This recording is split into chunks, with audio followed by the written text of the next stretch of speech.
I was just going to get a different light on. All right, we're Hi. live. All right, so I guess I'm going live on my channel, which is I did a test, which went okay, and now I'm doing a show, which okay, I didn't plan on, but I'm doing. And this is my amazing friend. I love her like family. I've known her for way too long, and she is Kelly Bryant. She's just learning how to use LinkedIn. Um, and she is an amazing human being that I adore tremendously. And basically, we are going to talk about core values today because it's something that is near and dear to my heart while also very important in this transformation process that I've been going through. Hey, Rhonda, how are you? And Um, when looking, what is your perception of core values, Kelly? I think, simply put, it is a way to help you define who you are, what really matters. Um, and for us analytical people, when we get in that analytical space, it gives us something to gauge everything we do by. Okay. Hey, Lee, how are you, sir? Good to see you. Um, okay. I mean, for me, right, when I look at core values and what it means to me is it is my non-negotiable standards for myself. Hi, Ziara, how are you? Yes, it is a great topic to start the year with. Um, when I look at core values, it's my non-negotiables. It with myself, and this isn't about setting expectations upon myself. This isn't about setting myself up for failure. This is about me being and understanding how to live my truest self in and day out. Well, Because, go ahead. no, that was when you started saying about this is, it felt like expectations. When you first started describing that, it felt like expectations. And I think we have to be really careful about differentiating between what a core value is and what an expectation is, right? I think an expectation is when I set myself up looking for a specific result, right? Mm-hmm. And And when that I kind look at of outcome. Mm-hmm. yeah, and when I look at my core values, it's truly living in my truest self. Mm-hmm. It's living in being comfortable in my own skin, right?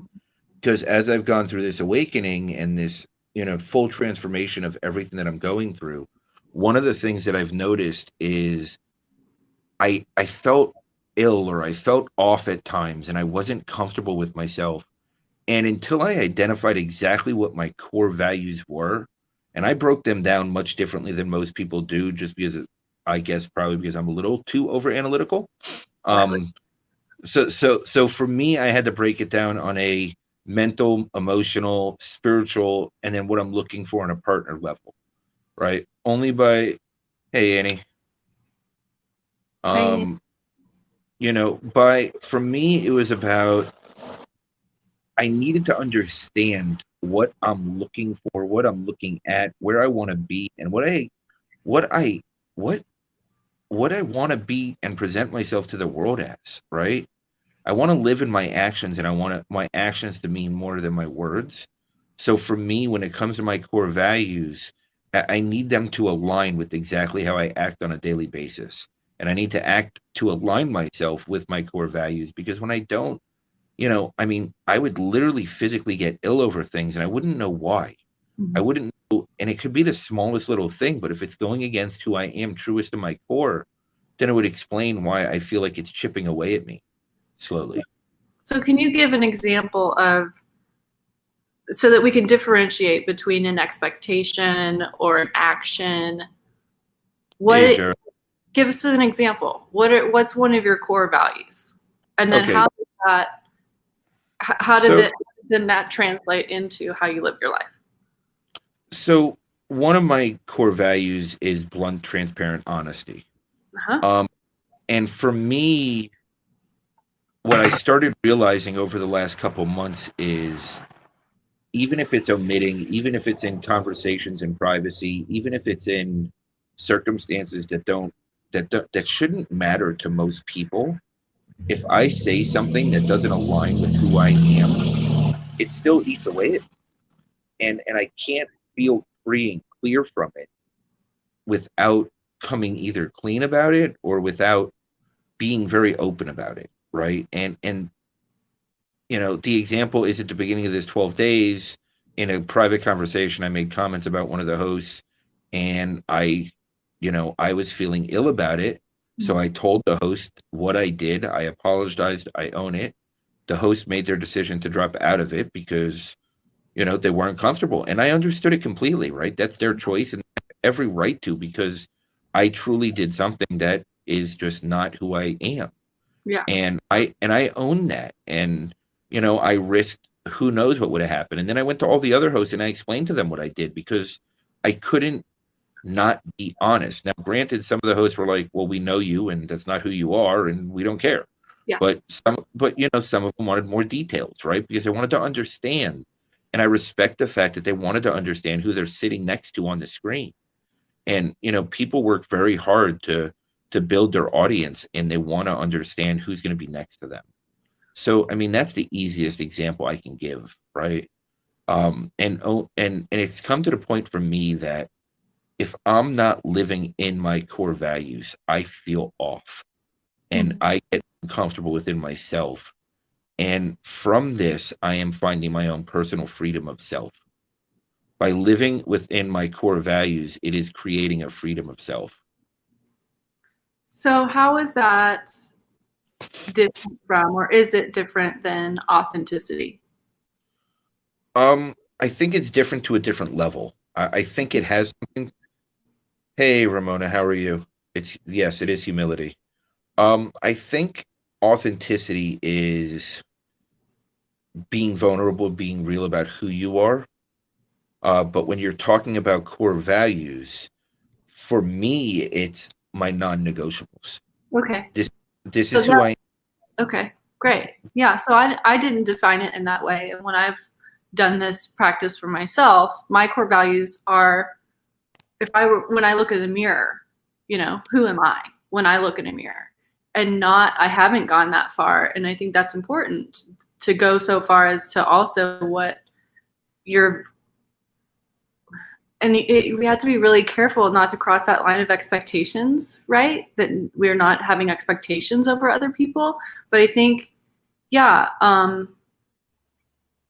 help me there, because I'm struggling with that. How do you, if your core values are go beyond yourself, like we can only be responsible for ourselves, right? So if my core values go beyond my own personal and what I'm responsible for, and looking in the mirror, how do we make sure that doesn't fall into expectations?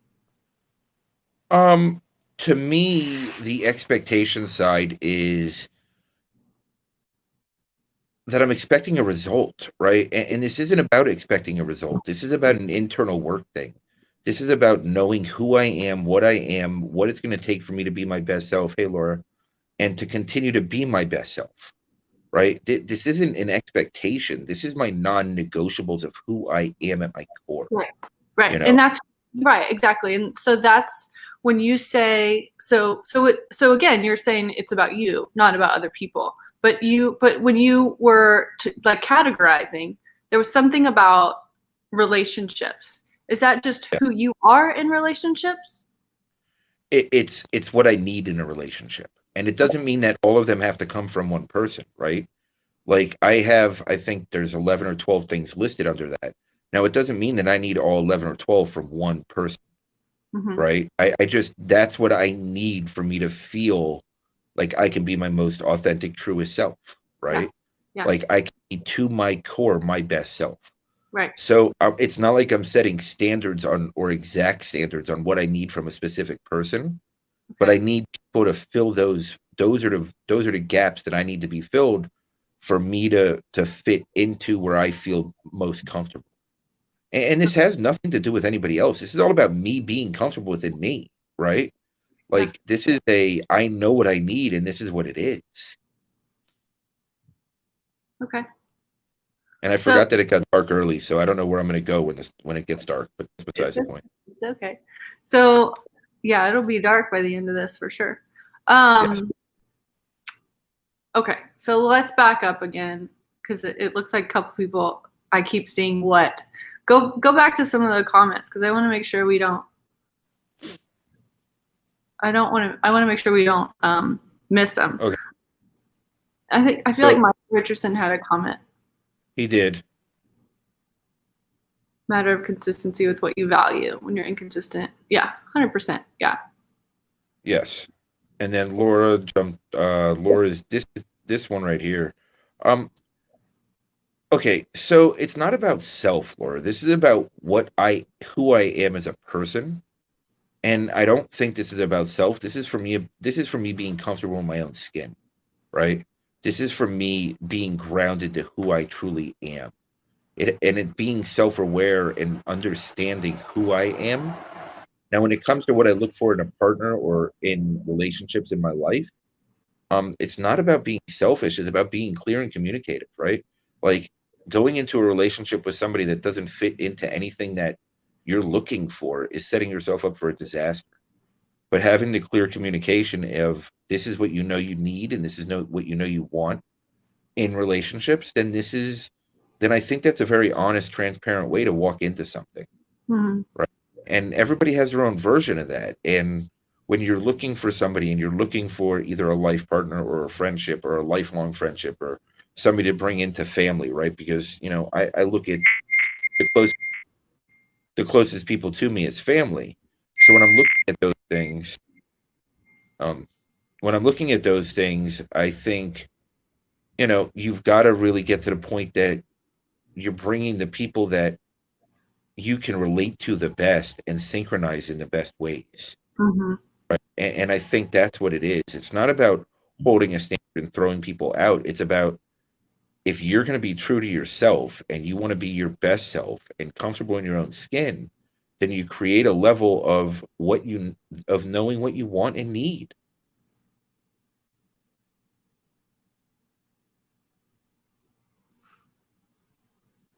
Yeah, I agree with that. I think, Laura, at least the way I'm interpreting what self awareness is the key. Yeah. You know your values and your actions. Yes. Yeah. And that's when I was explaining to me what core values are, um, it's kind of how it's a way to say, this is who I am, is the way I'm living my life authentic and true to who I am, right? Can I feel like that I'm living authentically based off of who I say I am, who I want to be when I look in the mirror? Do my actions match, right? It's the consistency that Michael Richardson is saying. I mean, I'll give an example of something that happened for me yesterday. Actually, it's something I'm living in. So I have been faced with knowing there's something I need to let go of. It's been over a month now. Well, let's say it's been over a month since I've recognized it. And I'm having a hard time letting go. I don't want to let go. I don't. And I find myself negotiating with myself. Well, what if I do this? What if it's this? And when I go back to who am I? Who do I want to be? Does this line up with this? And if it doesn't, then my answer is it doesn't work. No, even the negotiations don't work. So that helps me know if I want to live authentically, if I want to be true to myself, if I want to be consistent, if I want my actions to match up to my values, my core, I have to let it go. I have to stop this negotiation, this never ending, well, what if, and how, whatever. So I simply put, that's what it means to me and how I'm applying it. Well, and I real quick, I want to take a step back because I didn't do a proper introduction in the beginning because I'm not good at introducing things. The reason that this fits into this, day 9 of 12 or 14 or however many this is going to end up being, because it's going to be more than 12 days at this point of You're Not Alone series. The reason this fits in is because what I realized is when I truly identified my core values and I started having freedom of self and I started living within them and matching actions to words and who I perceived myself to be versus who I am, that's when I started finding my personal freedom. Mm. That and once I found my personal freedom, that is when I stopped feeling alone. Now, there's a lot of work I did to get to this point. So, I mean, it's not that I just skipped ahead and said, "Ooh, let's do this," and I was there. I've done a lot of work and I still do, right? Like Sunday was a horrible day and I got rid of it, wrote, did, talked, wrote, got it all out. And this is an ever evolving process that's never going to end for the rest of my life. But I believe that this is a true big purpose around this. It is a big piece of this whole puzzle. And to become self-aware to that point, you have to do the work to get there. And when you're ready to really look at your core values, or even if you're in the beginning, just to identify where you want to be versus where you are, right? Like, I mean, this is all part of it. It's all a big piece to the puzzle.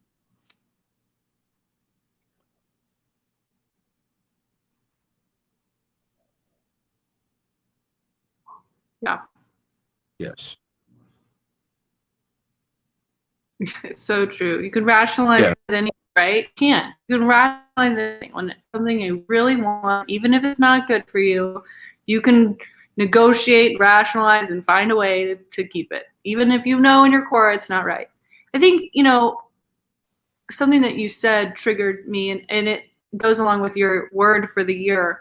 I think we can simplify this in saying that it just I'm leaving this comment up for a reason, by the way. Yeah, I read it. I can see it. Thank you. I've got all the messages are clear. Thanks. I didn't realize this was going to be an intervention, Mike. No, it's not. It's not. But we all need that because I do it too, right? We all do that. We love rationalizing and negotiating with ourselves and doing that. Sorry, go ahead. I was just going to say, along with your word of the year, I think, because we like to overanalyze and because, we want to like measure things up and look at the steps and whatever, having a list of core values really helps us. But I think you can simplify it even further and just say, does this feel true? Is this true? Does this feel right for me? And yes, 100%. But yeah, I think if we just simplify it and say, does this feel true? Then you can live authentically. That we don't need to analyze it and say, well, this doesn't match up to this of my core values, right? We don't have to overanalyze everything. No, but it's a good starting point, right? It's a good basis to understand where you're at, right? Mm-hmm. Mm-hmm. And it evolves over time, right? Because as we do different things, it constantly is going to continue to evolve. And as we open ourselves up and as we move forward and as we push forward, it's going to constantly change as our situation, circumstances, and we continue to evolve. So Yeah. I think it's a good basis point of where are we at, where do we want to go, and where are we heading, and how are we getting there? Yeah. Right? Yes, I agree. I agree 100%. And I do that in many ways, right? But I've also learned that my overanalyzing can also be a gift in many ways as well. It's not a perfect gift, and I think it just needs to be used as a tool. But it definitely is a gift in a lot of ways. And that brings up another point, something that I did yesterday at the guidance of a good friend was to list out things that I consider to be disappointments of myself and expectations of myself. And as I'm letting go of the things I need to let go for the year, to kind of add that to the pile. And so part of this, the whole process, the goal there is unconditional love for myself, right? And so when you're saying, your over analytical side can be good, that's you recognizing, okay, you in the past may have viewed that as a failure or an expectation you don't need to live up to or a disappointment or whatever, that if we can transmute that and accept the things in ourselves that are just ourselves, and then also let go of the things that are disappointments or failures or whatever, that's how we learn to unconditionally love ourselves. And I think that's where we have to be really careful with expectations, be it of ourselves or other people. That expectations and the attachment to outcome is where that's where that unconditional love goes away. If you have expectations, I like that too. That's a good point too, right? Like, what's going to get me to that next step, and where am I at today, and where do I want to go? But I think you need to start with that basis point before you can look where you want to go also. Yeah, and again, like that to me also maybe feels too close to expectations or attachment to an outcome, right? Whatever will be, will be. Let's live in today. Yeah.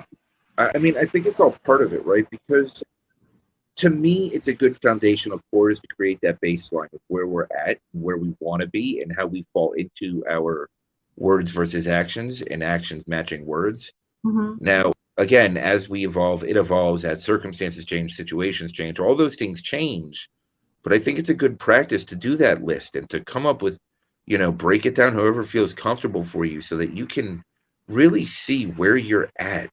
Make a real precise decision of where you're at today and where you want to be, and where you feel like you're not getting it. I'm probably overly self-aware and maybe too self-aware in a lot of ways, and turns into hypercritical. But at the same time, it also helps me to see where I'm at. Where I want to go and how I want to get there isn't as important as where I'm at today, and being able to at least plan the next step to move towards it.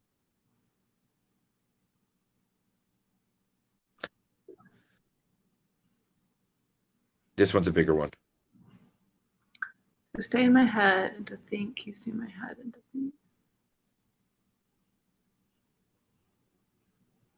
Yeah, that reminds me, Mike, of that practice that we did. My heart says, my head says, right? Yeah, that, yeah. Think and think and think and rationalize and whatever all day long, and we could make things work up here. But true and truth is in the gut, right? That's what you said. That's what you said next. Yep. 100%.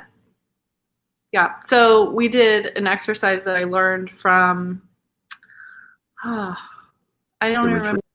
It was it was before that. It was an online retreat, spiritual retreat with this woman who does an exercise about 100% just quieting the monkey mind, right? When we're struggling with something or stuck in a decision or, don't feel like we don't know the right move. Doing this exercise, she teaches how to go through this exercise about kind of allowing your mind to answer like you normally would, where your wheel is turning and your whatever, and then letting that go and letting all of those thoughts out, and then allowing your gut to answer. And it's kind of a whole process and whatever, but it was really helpful for both of us in some, with some certain things.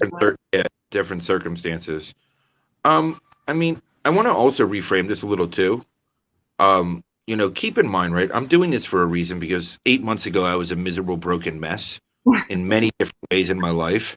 And you can go back and look at my videos and see that, right? But I was vulnerable. I was very raw. I was very real about where I was at. But what I want to do is I want to help people see that there's a way that they're not alone. And I want to help people find a way to get there for themselves. So that they're not always looking for that outside void filler, right? Because I was the king of outside void fillers my whole life. Any outside void filler I would jump on. Ditto. So I want people to understand that there's a way to live within themselves, that they can, rise above that lonely feeling, that loneliness feeling. I feel alone at times, but I'm not lonely anymore. I am alone at times, right? That's just physically true. Mm-hmm. But it's, but at the same, The kids are always there, but yes. Yes, I mean, if I want an adult conversation, it's not happening in the house unless it's with myself, and that's dangerous too. Um, it's I just want people to see that there's a way that they're not alone. You don't have to feel alone. And I also want to give people a refuge and a place to come so that they're not alone. They can participate in these conversations. They can be a part of the bigger picture. They can share. They can, comment, interact, ask questions, just be here. And I mean, we're getting great comments. And yes, 100%. I agree with you, Laura. Yes, it's all about chakras. Serpent internal. Yep. I'm a horrible reader, so, I'm not even going to try.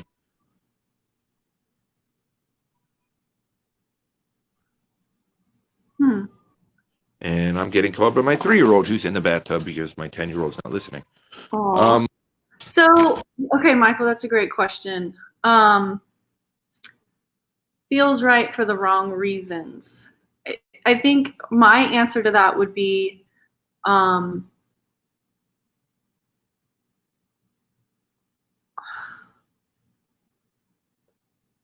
so feels right can be this, external, it can be this like more temporary, physical, like this feels right. Like, oh, I like this, or this makes me feel good, or whatever. Versus something that like you feel in your gut where knowing right and wrong, right? And that's where core values come in, right? It's like, does it match your core values? And the thing is, that can change, right? We grow. So what I think is right today, now there's a difference between, I don't think this is what you're saying, but there's a difference between what feels right and what is right to your core, what's authentic and true and whatever. But that can change. We change and grow. And what I know to be right today, I may be enlightened tomorrow and think and believe something totally different. I don't think that's what you're saying. I think you're talking about that kind of temporary, external, this feels good for the moment, but not really being true to your core and not really asking yourself, is this right? Do I believe? And there we get into the whole right versus wrong conversation, but just, does this feel true to you in your core, in your gut? It's discernment, right? So, okay. So the way I break this question down and the way that I can come up with an answer for this is something that I've learned very recently over the last few months, is to follow my intuition, right? I go with my really lean into my intuition and what it says. I used to lead with my empathy and my empathic abilities. Now I'm leading with my intuition. And I used to always go for instant gratification, right? I want instant gratification. I want it now. Whatever it costs, right? Whatever my humanness, whatever the cost is, I'm willing to do, right? So now looking at this, I also look at what is going to be the result of doing this. And if the result does not fit my core values, I will walk away from it, because I don't want to have to live with the wreckage of what it causes. Well, assuming you know the result. I mean, look, if most circumstances that come up, I know what I'm going to be living with afterwards, right? I mean, I'm not, possibilities of it. I am a little over analytical. So, I'm at the point where I understand. I've been through enough in my life that I understand what an example of a result of it's going to be, right? And I still make mistakes, and I still do things for instant gratification, and I still have to live with the consequences. Yeah. But I'm trying to not make those decisions anymore. We have a lot of comments, by the way. It's not bad to have thoughts to witness. Can't stop thoughts. Thoughts are fine. It's when I put action behind it, and if there's not an intent behind the action, then I'm not going to put the action. Like that's the way that I balance that. It all comes down to intent at that point. If my intent is to fill a void that I know that's there, then I'm not going to do the action, because then I need to work on filling the void in another way. That's just the way I look at it.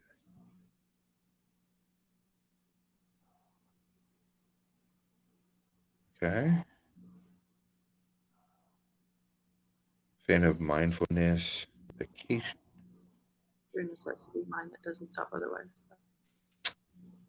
For me, who has been ADHD my whole life, never taken medication for it, was street medicated highly for many, many years. Nothing works as good as meditation for that. And I'm not caffeine and meditation, a balance of it.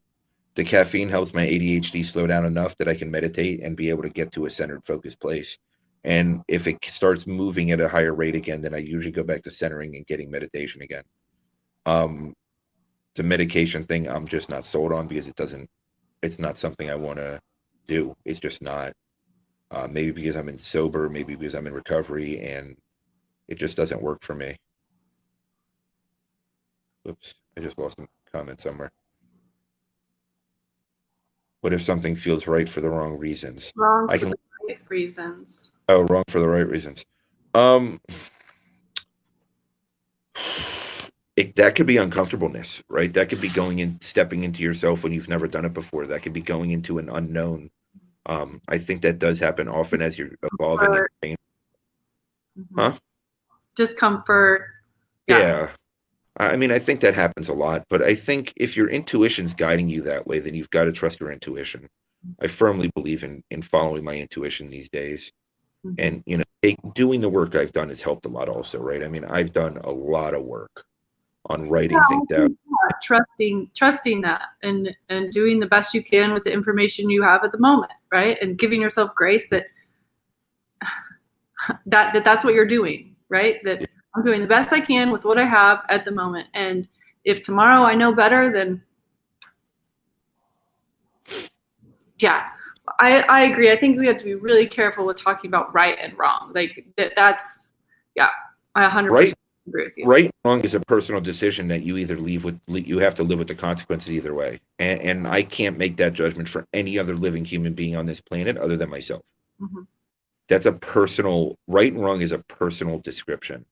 And it really depends on if it goes against who you are, right? But I think the key here is she's saying that is the mind making judgment. And even then we're talking about judging ourselves and judging the outcome. I think, right. And it's all semantics, right? So how do we define what is right for us, what is true to us? I think, maybe there's a better word for that, but I 100% agree with what you're saying. And I think I understand what you're saying, Laura, that like doing what is true to our intuition and doing, and mind, gut and mind are totally different. We're not talking about, we're not necessarily talking about right and wrong or good and evil, I think right, I can feel right. Yeah. I mean, again, I can think one thing's right and feel something else is right. I don't think it's about, again, I think that goes back down to self-judgment though, because these are all personal things, right? These are personal things that we need to make for ourselves, right? This isn't about me giving you a set of my core values and you having to live within them. Yep. This is me setting my own core values, understanding what I need to live within myself, yep, and being able to live with that. And I think every individual has to do that for themselves, whatever it is. 100%. I 100% agree with you. And it's like we have to. Kind of. It's not about potential outcomes. See, that's not what I'm saying. I'm not saying that you have to deal with potential outcomes. What I'm saying is you need to see if it's right for you and true to you at the moment, right? It's not even about any actions that come out of it.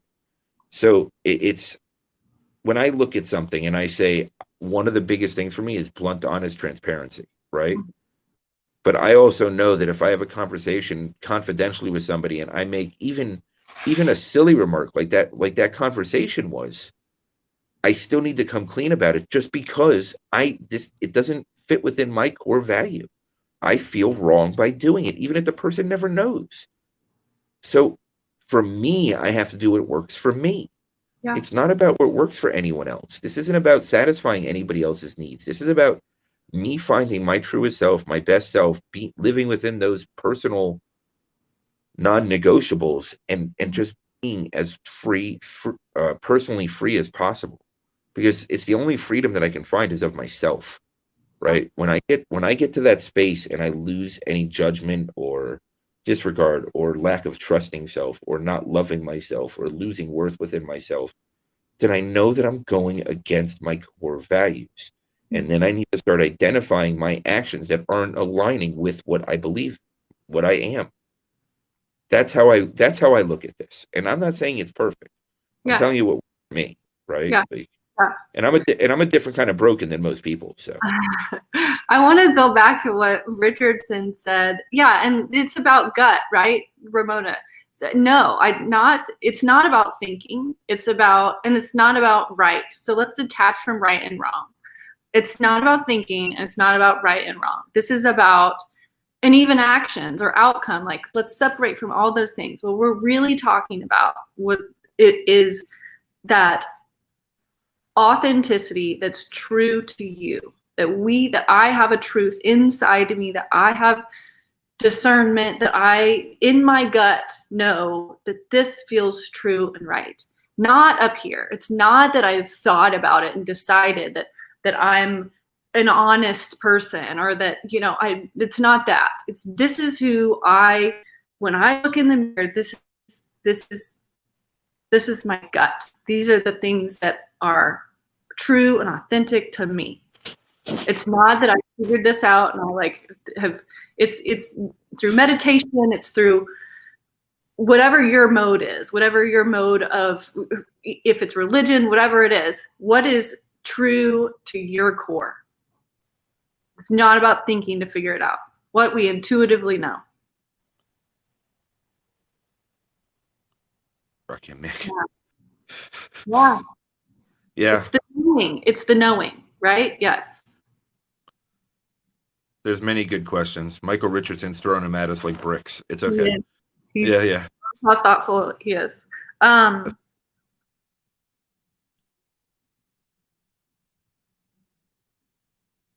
Oh, yeah. Yes, but I don't care about any of that being taboo. I don't care about what anybody else thinks. So I'm going to do it anyway, Michael. So you're more than welcome to join me anytime, because I'm going to keep doing it. I just don't care. Yeah, I mean, until LinkedIn throws me off. Yeah, I mean, what's the goal here? Yeah, what you've said, your goal here is that people don't feel alone. But I think if you go deeper into that, like what our goal is as human beings is to bring up, other human beings, right? That we're all helping each other grow and bring up the vibration of the planet, and I think that being vulnerable and being honest and telling about your journey and how you're growing, how you're getting up the ladder and leaning down and pulling the next one up, that's the only way to do it, right? We have to be raw and honest and vulnerable to say, hey, this is my struggle and this is what I'm dealing with, so that other people can help us, but we can also tell the story. I read something great yesterday is about telling your story and how you've overcome your struggles, so that it could be a guidebook and a roadmap for the next person, right? So that the next person going through that struggle can see this is what that person did and how they overcame it. So it's either an inspirational story, or it's a roadmap, or it's a guidebook, or it's a don't do this. I think being vulnerable and telling our story is what helps raise the vibration of the planet overall. And again, I mean, this isn't about me telling people what to do. This is about me telling them what I've done that has worked for me. 100%. Or what hasn't worked. Huh? Or what hasn't worked. Right. Or what hasn't, which I can list a million things that happen. Marry the wrong person. That works. That doesn't work well. There is a difference between morals and ethics. Hold on, time out. Let's get into this. Did you know she was the wrong person when you got married to her? Yes, 100%. Anyway, okay, no. Yes. Ethics and morals. I don't think this is about ethics and morals. This is about individual, personal fulfillment. This is about individual, personal. How can I be my best self and live within my own self in the freest way possible? Do ethics and morals fit into this? Yes, but I don't think it's about either of them.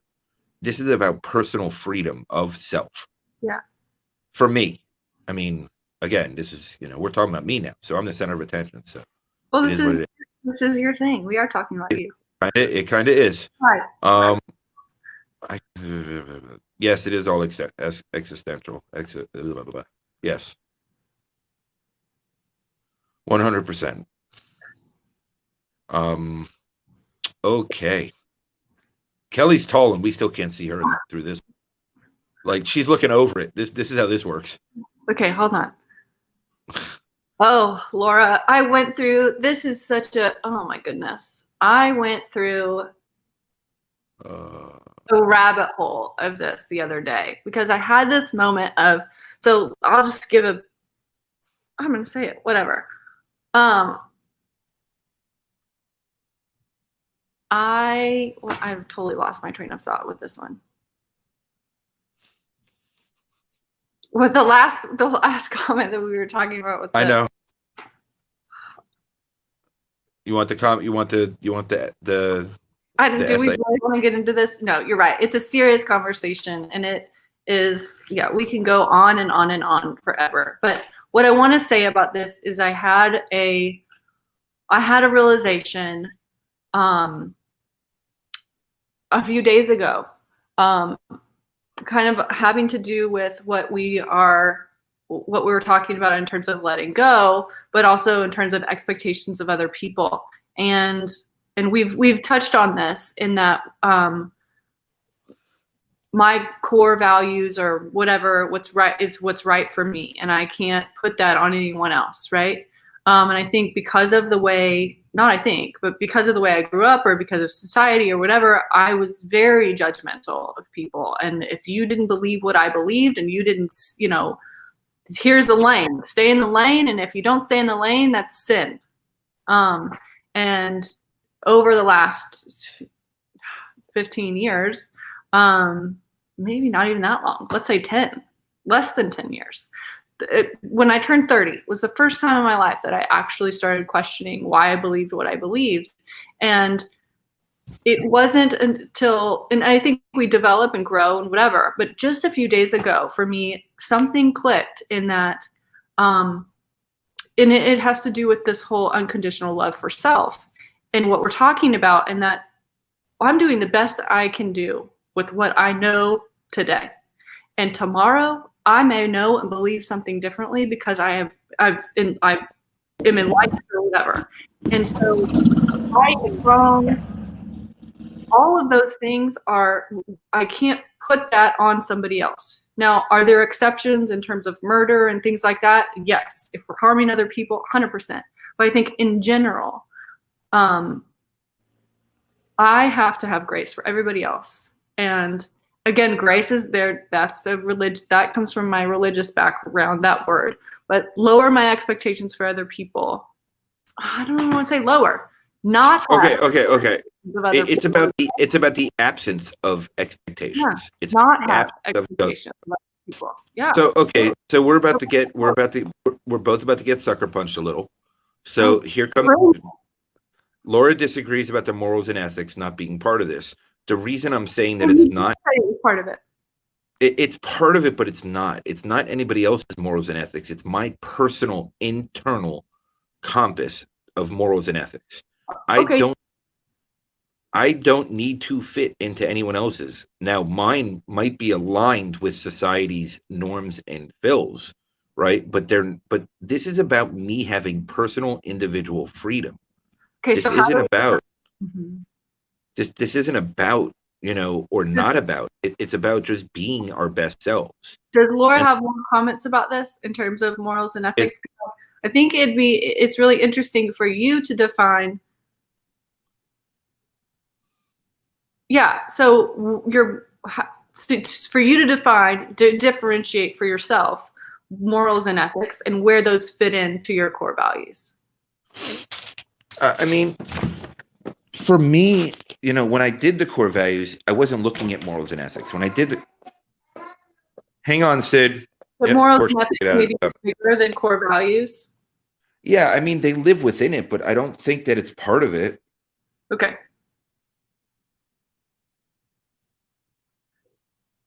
But okay. So you run with this for a second. Let me deal with Sid real quick. Yeah, sure. Laura, I agree with you, and I think that Mike does too, that 100%. We have to live according to our morals and ethics. I think what Mike was saying, that like for him, when he's talking about core values, he's talking about a specific list that he's made for himself that's saying, this is who I am. Now, does he live according to a set of morals and ethics also in addition? Yes. But not being a murderer isn't who Mike is. Is it one of the things that he lives by? Yes. But it's not something that he defines his life by, right? Am I summing up like what you're kind of. I mean, but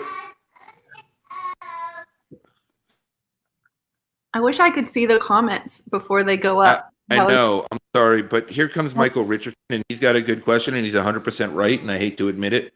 The reality is, yes. The reality is, I would not be who I am today without it. But I also would have saved my children a lot of pain, but they wouldn't be the same children if they didn't have the same horrible sperm body donor to have them.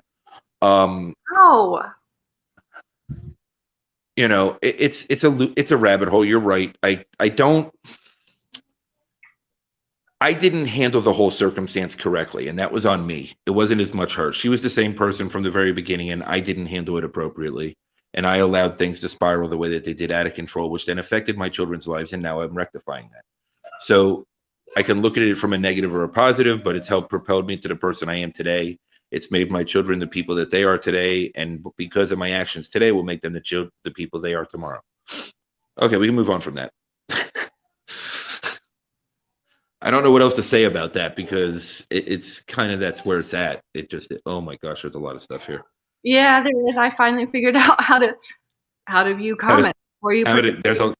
There's a lot of comments. I love Laura, but Laura is commenting ridiculous. I love her. And now that I can see it, we can respond.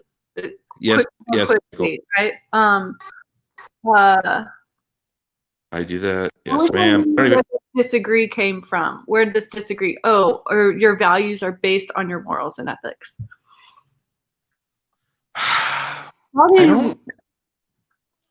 My values are, okay, so my morals and ethics are who I want to be to the outside world. Your morals and ethics? My morals and yeah. I think my morals and ethics are how I carry myself to the outside world, maybe how I act towards the rest of the world. I'm talking more of an internal job. This is what I expect. This is what I non-negotiate about myself.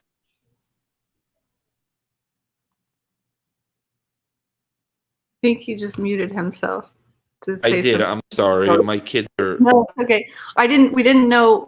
I didn't know who you were talking to. Okay, so this is how Laura defines. Can I put this up on the screen? Put up one's values are. Our passwords. No, I don't know how to do this. Sorry, I have no control. So Laura says one's values are based on our morals and ethics. Mike is kind of arguing that a little bit. Morals govern behavior or activities, what Laura is saying, and then ethics are moral principles that govern behavior. So I wish Mike would, we'll have him join in a second. But I think. Sorry, my son figured out how to change his password on the iPad, and now he's just buying stuff on my credit card. Anyway, that was kind of important.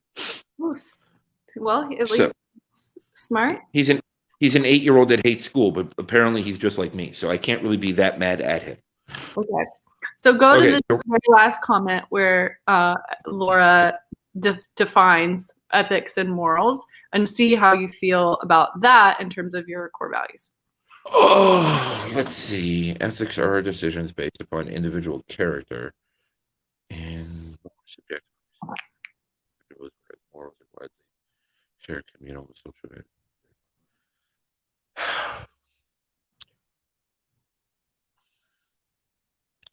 Okay, to me, when I look at my core values, it is not about any single decision that I make. It's not about a decision. It's how I define myself as self, to myself. That's what I envision when I look at my core values. How do I define myself to self?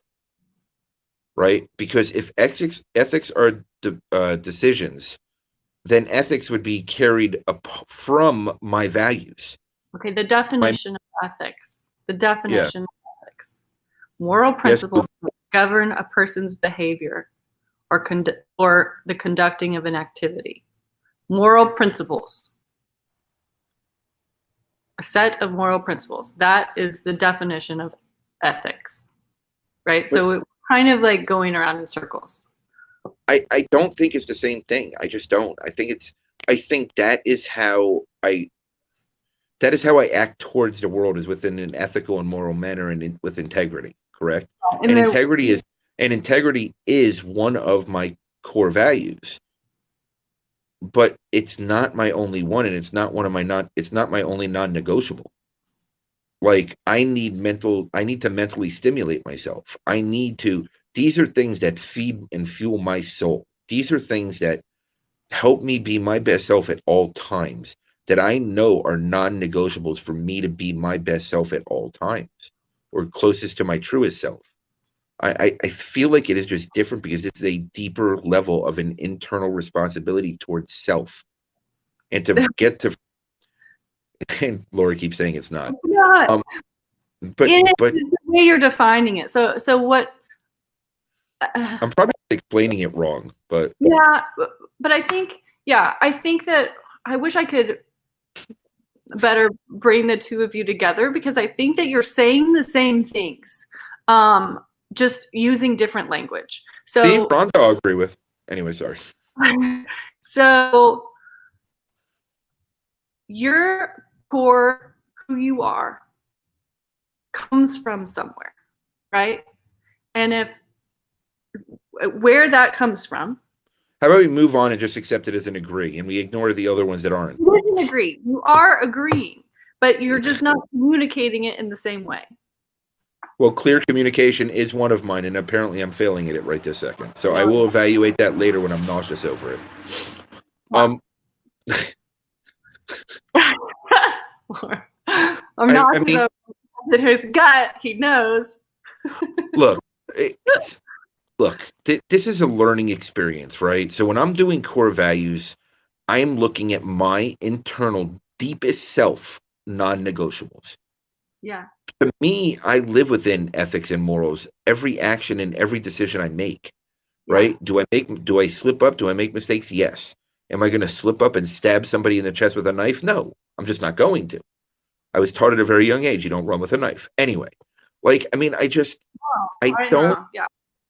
That's, that I naturally have. This is so much deeper in to me. Yeah. Rhonda thinks I'm clear, so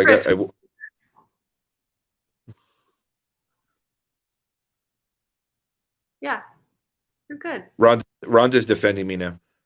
You are. Evaluate it later when you're not sick. Yeah, I love it. I wouldn't say you're being unclear. I think you're just saying the same thing in two different ways. Yeah, you're defining your values as something else, and Laura is saying that your ethics and morals kind of impact everything, paint everything, color everything, whatever. And I mean, I'm speaking from my personal experience, right? And part of my personal experience is not a high level of education. It's just not informal education, right? So when I speak to something, I speak from a different way, and it's not always the perfect way for everyone. But what I can say is it's directly from my soul. It's directly an intuitive way, and it's just, I know it works for me today, and that's all I'm sharing. I think everyone has to find this for themselves, and all I can do is share the tools that work for me to get there. And it's not perfect. This is a work in progress. Everything is. Yep. My word, I'm in a bad. I like her next comment. 100%. Like, how do we, when we're, it's all of this. It's so difficult.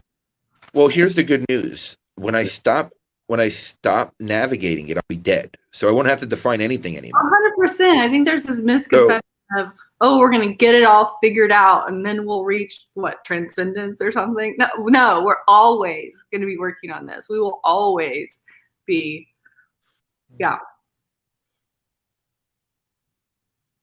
I'm just trying to catch up on comments because now it's starting to fresh. Direct communication over frilly words any day. 100% agree with you, Ramona. Yeah. I love it. I mean, look, it's true, right? And again, we're perfectly imperfect. We all are our perfect selves. This isn't about not being ourselves. It's about being truer to ourselves and just understanding better who we are. Yeah. This is a tool. This is something that, you know, I took different pieces of knowledge and information that I've learned from different people that I trust and respect, and I've created this way that works for me, that covers all levels of who I am as a person. Yeah. You know, mentally, emotionally, and spiritually. Yeah. And this isn't a perfect practice, but it's definitely a deep one, and it's definitely taken me further than anything else ever has in my life. And I'm really just working on going there. Michael. Mike? Yeah. Yeah, 100%. We're all, that's what, you know, the key here is that we are all, like, and by we, I mean the people in this conversation, we're trying, we're working on it, we're doing the work. And I think that 100% is all we can do. Are you doing the work? Are you making an effort? That's all we can ask for. It's a practice, 100%. 100%. Oh, it is so much easier. It is so much easier with you reading the comments too now. Next time I like this. I'm horrible at this. Can you post them or no? There's something. Can you post the comments or no? All you have to do is click them. Try clicking them real quick. I tried that. Yeah, I tried double clicking it, but yeah, I don't. Because I hate it. I'm horrible. I'm not logged in either. Maybe I need to log in to be able to do that. I'm still learning this platform. You can just log into mine. Okay. Except when we think there's something wrong with us. And then okay. Well, I mean, we're all broken in different ways, right? That's the Japanese practice. They mold broken or mend broken bowls with gold. I've mended some broken bowls.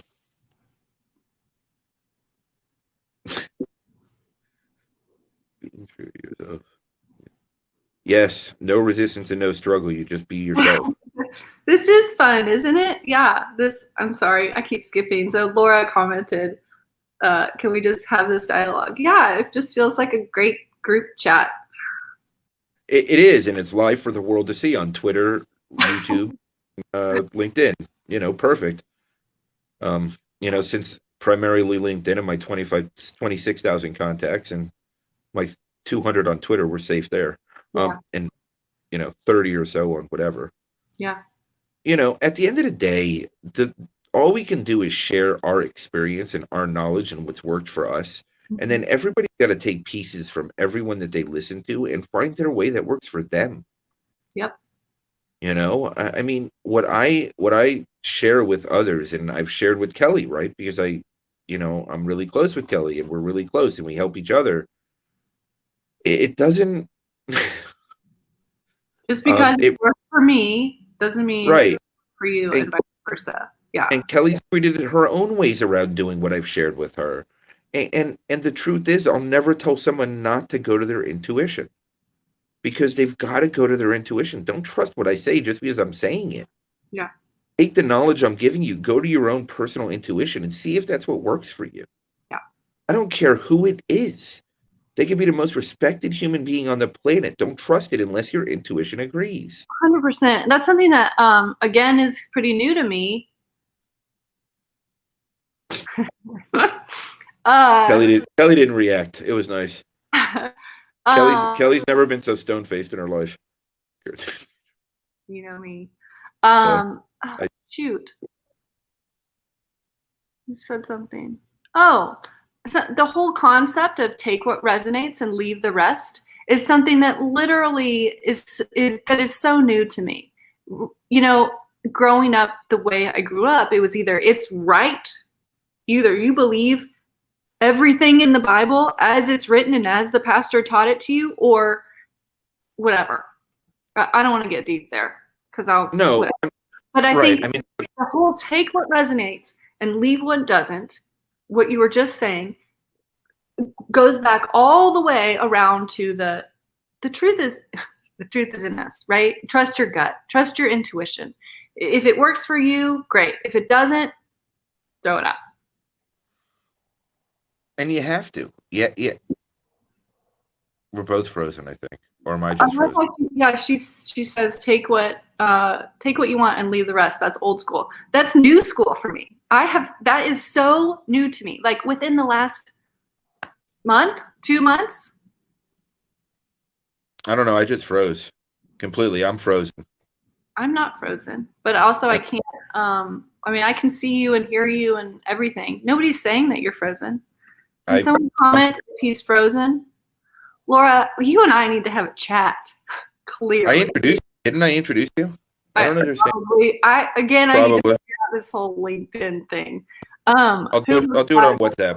Her most recent comment, who wrote the Bible, who had the opportunity to read and write. 100%. Thank you, Laura. 1 millionth of a percent of the human population at that point. Yeah, I would love to have a conversation with you. Okay, I'm frozen. I'll introduce you guys right now, but I'm gonna end this just because I can't see anything. I don't know what just happened. Yeah, can you hear me though? Yeah, I can hear you. Okay, yeah, you're the only one that's frozen. So perfect. Laura, everybody says we're good, but we are hitting an hour, so. So I should stop picking my nose and scratching my butt. Okay, yeah, good. We can see and hear you. Oh, okay. Okay, great. Okay. On that note, everybody have a great night. Thank you for joining us. And I promise me and Kelly will be back because this was actually highly entertaining. This was really good. And if I get bored, then we can bring Laura on too, and Kelly could be the referee. I have to say that like organizational me wants to have an outline of what we're going to talk about next time. So maybe I need to get over that perfectionist side. But yes, I'll 100% mediate between you and Laura any day. Give me that. All right. Well, I promise you this will never be organized and you'll have to deal. So good luck. Okay. Bye, everyone. Bye, guys. Love y'all. Bye.